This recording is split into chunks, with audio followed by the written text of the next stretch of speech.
What can I do to make some fast money? Yeah, I can do a couple 1, 2, 3, 4. Damn, I'm high or I just don't got no advice. Because don't be afraid of a little EBT. I fell in love. That was my baby. Saying you a bad bitch, put your hands up high. Hey y'all, it's your girl Gina. Welcome back to my channel. I'm back with another video. And as you can read by today's title, today is going to be a Q&A, a long overdue Q&A, because I had people ask me at least 3 different sets of questions. So I got quite a few questions to answer. Sorry it took so long, but I did put them in my notes. You already know we're about to smoke, get lit. So I do have 2 sets. I have two sets of questions from my Instagram, and then a set from YouTube. And I do appreciate everybody who participated, sent me some questions, but as you guys can see, these are the couple questions that I have to answer. So yeah, let's get into it. Y'all already know, go ahead and grab your blunts, go ahead and get your lighters, get your drink, your wine, whatever. Enjoy me.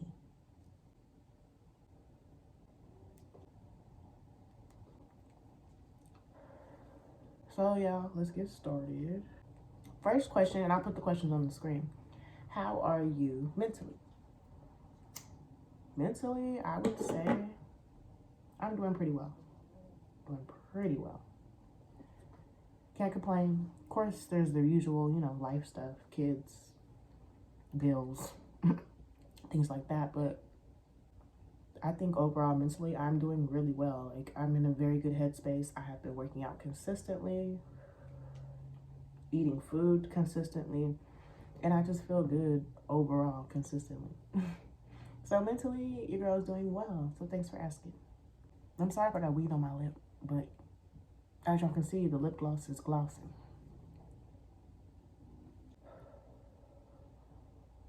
Next question. What inspired you to do YouTube?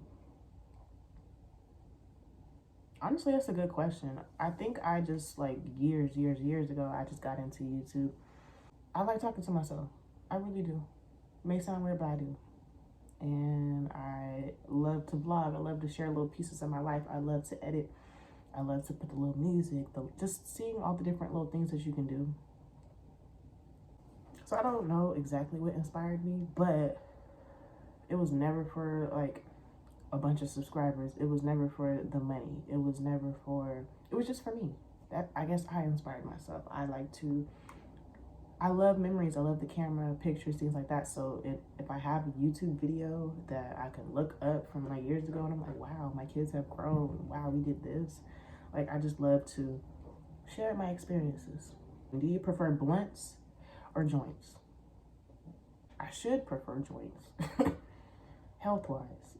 But it's just something about a blunt that just does it better for me.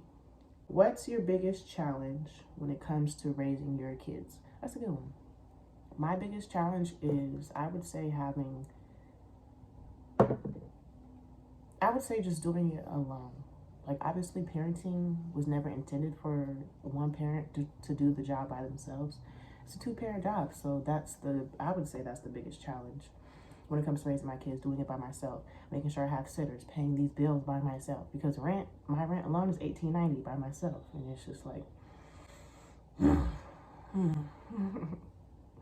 so, and then having the support, and that's just what it is, support and doing it alone. That's my biggest challenge. Yeah, I may have challenging days with my children, but that's normal. That's part of parenting, whether if you had a father in the picture or not. But I would say doing it alone. As far as when it comes to Jalen, because like I said, I have 2 different baby fathers. When it comes to Jalen, I do get the help. I do get the break. He goes with his father. So I wouldn't say I'm doing it alone with him, but overall, I'm doing it by myself. What kind of content do you see yourself making next? Ideas? I don't really want to put my ideas out there. Somebody might steal them, but I do plan my content out every month, like what I'm going to do for April, what I'm going to do for May, and I try to switch it up, here and there. But for the most part, my videos, they're going to be vlogs, content is just vlogs. It's just vlog of my life. That's really what I do, vlog. I used to do hair reviews and hair tutorials, how to put it on, but that just takes too long. Takes too much of my footage. So, vlogs. And y'all just stay tuned for the ideas. How did you get into dancing? Honestly, I was unemployed from the shelter. I had to put this out because you know your girl's high. I was unemployed from the shelter. I did DoorDash, but that was just not cutting it. And I just was thinking like, well, what can I do to make some fast money? What works with my kids' schedule? And I'm a shy person, but not in that aspect when it comes to my body. Like, my body's not the perfect body, but I'm just confident in that area when it comes to my body. Like, I don't know. I was shy at first when I first started dancing, but you know, you grow, you become comfortable, confident.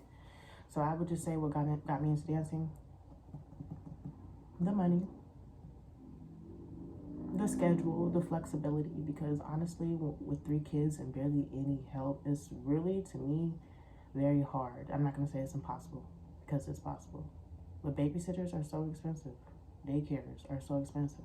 After school programs are limited. And when you have kids in all different age groups, it's kind of hard. So I would just say the flexibility, the scheduling, being able to work whenever you want, come and go when you want. They call me, oh, I need you to come home. Whoever's watching my kids, I can leave.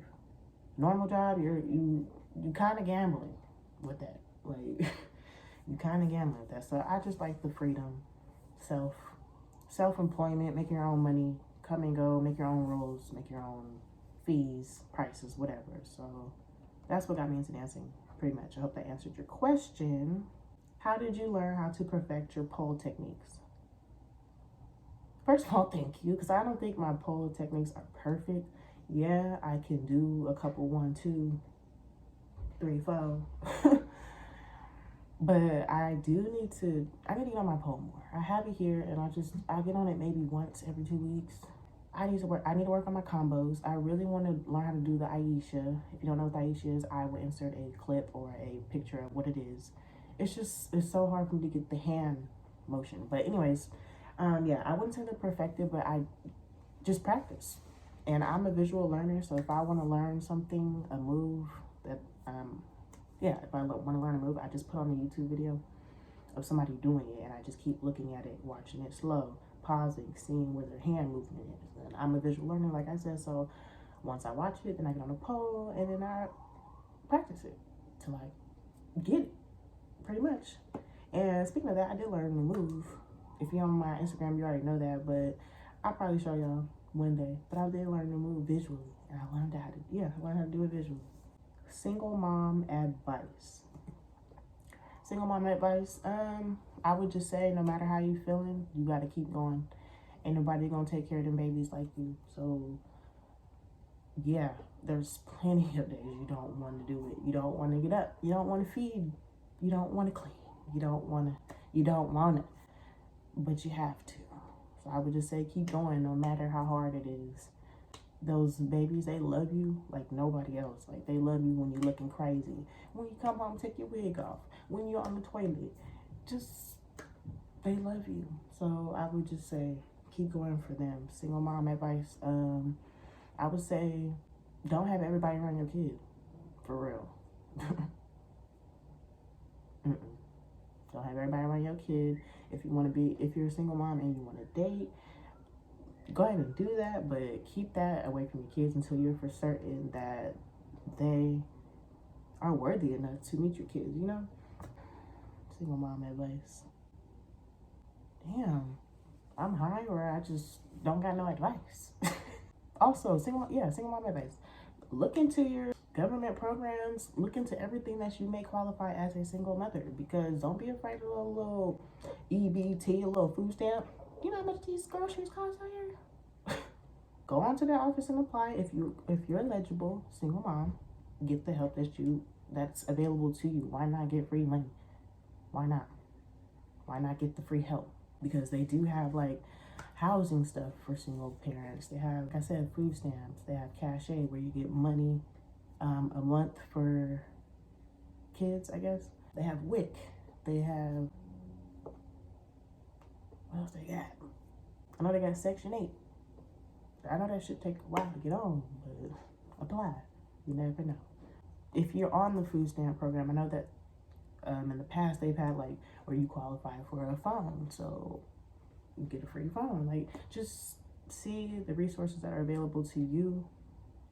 That's an advice I would give to single moms. If you need that extra help, look into your available resources around you, because there is help, regardless of what you think. There is help.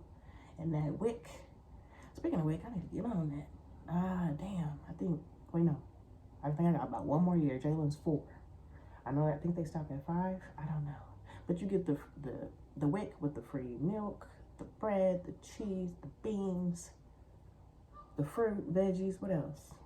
The juice, the cereal. That stuff can help you out. So look into benefits that may be available for single parents. I would just encourage you also to reach out to other single moms. Like, can nobody relate to you like another single mom? So make single mom friends, single mom groups. I know that they're out there. I know they probably have them on Facebook. I'm not on Facebook, but I'm pretty sure they have them. They got everything on Facebook as far as group wise. Look into, local newspaper. They may have a little single mommy and me walks or something. Just look for things around you so you don't feel alone, like you're just literally single. Dating, relationship advice. I don't really like to give too much advice personally, just because I am still growing as a person and I do have a lot of growth still to do. But I would just say, take it slow. Oh, I will say, don't let social media influence your way of thinking, even though I know that's hard, because with social media, everybody just thinks like everybody's cheating, which is definitely not always the case, even though if you're damaged, you may think like that, which I was damaged and I was thinking like that, but it's not necessarily true. Don't let social media influence how you should be treating your partner, how you should be doing this and he should be doing that. Social media is the devil. It's funny as hell, but it's the devil. Get to really know a person, for real. Get to really know a person before you jump into having a baby. Yeah. Next question. Advice, because I'm just going into the direction of advice. What advice do you have for teen girls? Teen girls, don't be worried about these boys out here. Worry about them grades. Worry about your schoolwork, the books, the education, your mindset, your credit, your job, your income, your vehicles, everything. Let me tell you, these boys will always be here. They will always be here. They ain't going nowhere. So get your mindset, everything right, so that way you know to pick the right one. So you don't have to have teen pregnancy. You don't have to be struggling. You'll be set. Just don't be worried about these boys out here, for real. Do not be worried about these boys out here. Same for when it comes to sex. Like, it's always going to be there. Don't rush it, please. Do not rush it. Man, teen advice. Teen. Depending on what area on the teen scale you. Like 18, definitely go to college. And if not college, work. Save. Get that car you want. Get that place you want. Travel. Get old enough, travel. Travel the world. See the world first. There's so much I wish I could see. And I'm not saying that I can't see it, but it is a little harder with kids. So I'm just saying. Travel. Do what you want to do first before you have kids. Marriage, don't let people pressure you into thinking that that's what you have to do. Not everybody want to be married. And that's just that. And I see why. I be seeing people fighting it out and divorce. And if that's just not what you want to do, don't do it. Pace yourself. Live first before responsibility, like heavy responsibility, not meaning kids. And I'm speaking from experience. Like, that's one thing I think back, like, why were you such in a rush to even have kids? You know why? It's because your girl started off young watching, what's it called, 16 and Pregnant? And your girl was a follower back then. Like, oh, I can stay with my mama. And me and my man, we can go to our doctor's appointments. Anyways. And then what advice for women and men in your 20s and 20s? I think I said it. Get the bag first. Save it up.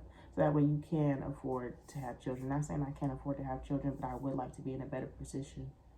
I would like to take my kids to Disneyland and do all these things. It's a little harder on a single mom, but we're going to get there. We're going to Disneyland. Watch. Where do you see yourself in 10 years? 10 years? How old am I? I better not be a grandma. I don't know. I think my daughter is in a better headspace than I was when I was younger. When it comes to that anyway. So, and I talked to her about that. Like, letting her know it is not easy being a young mother. You don't want to have kids this young. Live your life first, just like I explained to y'all. But 10 years, I don't really know. I really hope to be in my field of what I'm about to be going to school for, successfully having a business, nice house, nice car, be financially comfortable. You feel me? What's a dream you're afraid to chase? I would say moving out of my city. I'm very afraid to move out of my city. Like, I don't even know how to explain. Like, I'm just terrified because I already use GPS out here. I've been here all my life, which is sad. But I don't know. It's just scary, especially with children. I wouldn't be as scared if it was just me by myself. I guess it's just because if all fails, it's not like I can just run down the street to mama's house like, Mom. I have to get on a plane and all. Like, I just have to. It's relocating your life. That's a dream I am afraid to chase, but it is a dream of mine. So maybe one day it'll happen. Who knows? But I definitely want to get out my city, but I am afraid. So that is a dream that I'm afraid to chase. What are your thoughts on 50-50 relationships? And is that something you would do? Like half and half, like split the rent, I guess. If that's what you mean, I don't know. I don't really understand 50-50.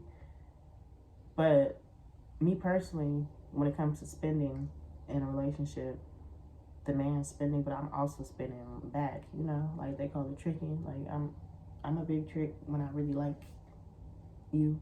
I'ma spend. And I be trying to spend. That just reminded me of my last video. He was like, I don't want you to pay for nothing. Is that something you would do? I have done it, 50-50, where we splitting the bills. Is that what you mean? I don't know. That's the only thing I can think of, half and half. Like, you can't have half emotion. You can't have... I don't know. Sorry. If you could change something about yourself, what would it be?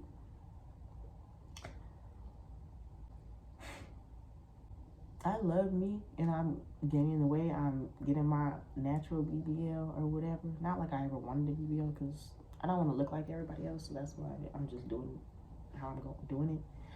But I would say, I wish I had different hair texture, for sure. Because my hair texture is a reason why I wear wigs a lot. Because my natural hair is so hard to just maintain. You have to put product after product to get it to lay the way you want it, or you gotta texturize it just to get it the way you want it. And it's just too much work. And I'm tender-headed. My hair is nappy. Like, I don't like to comb it. I just prefer to slap a little wig on and go. And plus, I like the versatility of wigs. Yeah, because one day I can be short and curly, the next I can be gray and long, or I can be blue and curly, or red and straight, black middle part, brown side part. Yeah, China bang, whatever you want. Yeah, that's about it. Your dream job or goals? I don't really have a dream job. I don't want to work. Nah, I'm playing. My dream would just be to work for me. Continue to work for me. I don't want to clock in. I don't want a 9 to 5. I don't want to have to ask, can I have this weekend off because it's a birthday? I don't want to be clocking in, putting all these hours, stressing over somebody telling me what to do, and I'm not really happy there, working all these long hours just to get barely by. Like, my dream job is to work for me. Continue to be a self-employed girl. And goals, yeah, like I said, be successful in this field that I'm going into, get a house, get a brand new car, get the kids situated, all that. Maintaining multiple incomes. Is this a question? How? I guess it just depends on what you're doing. Like, if you're working a 9 to 5 and then you dancing, you're gonna be tired. When do you sleep, girl? Like, picking up little gigs like DoorDash or Amazon Flex or Lyft, Uber Eats, Instacart. Maintaining it, I don't know. I only have 2 incomes right now. Yeah. And it's not that hard to maintain, for real. So I'm sorry, I can't answer that question correctly. Last one, backstory on Remy. I explained in my Remy video, and if y'all don't know, I can't even show y'all Remy right now because I don't even got no shirt on. But let me lift it up. Actually, I can show you. Y'all don't know, this is Remy, my baby. Anyways, I got Remy from the shelter. When I was working at the shelter, one day an officer brought him in the intake area and asked me to, and I was intake officer that day, and that means just the officer who's intaking all the animals, meaning giving them all their vaccines, dewormer, things like that, weight, picture, getting them up on the website, place them in the kennel. That's the intake officer. So I was intake officer that day. The animal control officer, the ones who go out in the field and deal with all the craziness, he brought the little dog in, and he was telling me that the owners had went to jail. He had to confiscate the animal, and he needed me to vaccinate him. As soon as I seen that little derpy face, I fell in love. And he was so easy. He was so young at that time. He let me vaccinate him, no problem. Took his picture and put him in, and I was like, leave him in here because I'm gonna kennel him. Usually the officer would just go do it himself. Leave him here, I'm gonna kill him. I'm going to do it. So after I finished what I was doing, I went to go kennel him. I set him up in a little bed and everything. And at the time, he was like really hunched over, like had a really bad, like he was bred wrong. Somebody bred him wrong. His spine was all messed up. Bones were all put together wrong. On the x-ray, he looked all funky, and he just was slumped over, and he just was very sad. Like, nobody loved him, but that was my baby. Put him in a kennel. Next day, I came back to work, and I was just so intrigued by him. I checked on him the first day. I mean, as soon as I got there, and was spoiling him, feeding him some of my lunch, ain't gonna lie. They were talking about they needed a foster. Sign me up. I was the foster, took him home. I don't know how long it took for him to kind of change, but eventually he like was up. He was prancing around. He would go up and down my steps. Like, before, when I got him, he could barely even walk. They had got him on some, like, it's called levothyroxine. It's for his thyroid, and that was helping him. He just would scream for me. That was my baby. They already told me from the jump he was gonna live long, so I was just gonna love him until he was about to leave this earth. So I'm trying not to be emotional because that was my baby girl. Literally, if I walked to the kitchen and he was in this room or something, because he never made it here, but yeah, he was in the room, he would scream for me. If I would leave him in the kennel at the shelter, he would scream for me. Or if he would hear my voice but he couldn't see me, he would scream for me. Like, that was literally my baby, for real. I had got him a car seat and everything. Like, I love that dog so much. But anyway, how he ended up passing, he just kind of was getting older. I think I had him for 5 years. Yeah, he was getting older. 4 or 5 years. He was getting older. He was kind of declining. He had less energy. his coat was kind of getting bad, and took him, and I just kind of knew it was time. I took him to the vet. Well, not the vet, the vet at the shelter, and told him, and he was like, yeah, I mean, it's time. And so I held him while it happened, while they injected the Fatal Plus, that's what it's called, euthanasia solution, the sleep medicine. Yeah, so I held him and just kissed him the whole time while doctor was entering stuff into his vein. And I can still just remember him. His body just, at first it was up, and then it just kind of, that's my baby. Thanks for asking that question, whoever did that. You got me emotional, but that's all right. That is the end of the Q&A. I appreciate everybody who asked me the question. I will have this video out either today, which is Saturday, or Sunday. And I just wanted to say thank you guys so much for watching. Stay tuned for my videos in the future. I hope that you like this video as much as I enjoyed putting it together for you guys. And make sure you like, comment, subscribe to your girl's channel, and follow me on Instagram at _YaGirlGina, and that's 2 A's on the ya and 2 A's on the Gina. If you didn't catch my drift, it'll be on the screen as well as in the description down below. I will catch you guys in my next one.